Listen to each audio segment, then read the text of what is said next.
साथीहरू, हरेक वर्षको नोभेम्बर 21 को दिनमा टेलिभिजनको आयाम र यसको महत्त्वको विषयमा थप खुलस्त पार्नको लागि संयुक्त राष्ट्र सङ्घको आह्वानमा विश्व टेलिभिजन दिवस मनाइन्छ र अहिले टेलिभिजन पहिलाको एन्टिना युगभन्दा डिजिटल युगमा परिणत भइसकेको छ। अहिले डिरेक्ट टु होम प्रणालीबाट टेलिभिजनहरू हामी घर घरमा बसेर हेर्छौँ र आधुनिक पत्रकारितामा त टेलिभिजनको एउटा छुट्टै नै महत्त्व छ र यो टेलिभिजन सेटले गर्दाखेरि पनि मानिसहरूले घर घरमै बसेर तथ्यपरक सत्यपरक समाचार पाउने गर्छन् र विशेष गरी टेलिभिजनको समाचार भन्ने बित्तिकै यसको छुट्टै एउटा गाम्भीर्यता छ, छुट्टै एउटा महत्त्व छ। त्यसैले पनि टेलिभिजन अहिले पनि उत्तिकै चिजको रूपमा भनौँ न महत्त्वको साथमा मान्छेहरूले हेर्ने गर्छन्। त्यसै कारणले गर्दाखेरि टेलिभिजनको जमाना अझै पनि सकिएको छैन।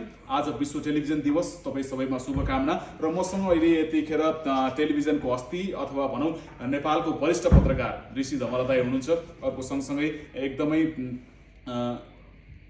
अहिलेको निकै जल्दो बल्दो पत्रकार प्रणिसा लक्ष्मी अधिकारी। सबभन्दा सुरुमा म ऋषि दाइबाट शुभकामना आजको होइन, आजको दिन म तपाईँलाई शुभकामना दिन चाहन्छु। सम्पूर्ण टेलिभिजन कर्मीहरूलाई शुभकामना दिन चाहन्छु। विश्व टेलिभिजन दिवस अवसरमा सबैको राम्रो होस्, टेलिभिजनमा काम गर्नेहरूको भविष्य राम्रो होस्, उज्जवल होस्, सुस्वास्थ्य दीर्घायु कामना दिँदै अब संसार फेरि पनि टेलिभिजनमै आधारित छ।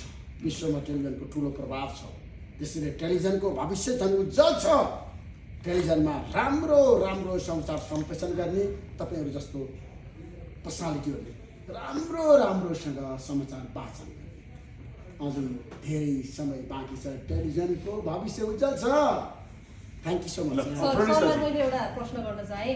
पछिल्लो समय यो सोसियल मिडियाको प्रयोग चाहिँ बढिराखेको समयमा टेलिभिजनको अस्तित्व गायब हुने हो कि भन्ने प्रश्नहरू पनि हुँदैन। संसारमा विश्वमा टेलिभिजनको अस्तित्व गायब हुँदैन, झन् प्रभावकारी हुँदै गएको छ। टेलिभिजन हेर्नुहोस् है, आज सिएनए हेर्नुहोस्, बिबिसी हेर्नुहोस्, टेलिभिजनको महत्त्व घटेको छैन। प्राइम टेलिभिजनको हेर्नुहोस्, सोसियल मिडियाले गर्दा होइन गर्दैन, केही हुँदैन। कहिलेकाहीँ केही हुनसक्छ तर पछि केही हुँदैन। हजुर, सबैजनालाई टेलिभिजन दिवसको धेरै धेरै हस्त नमस्कार।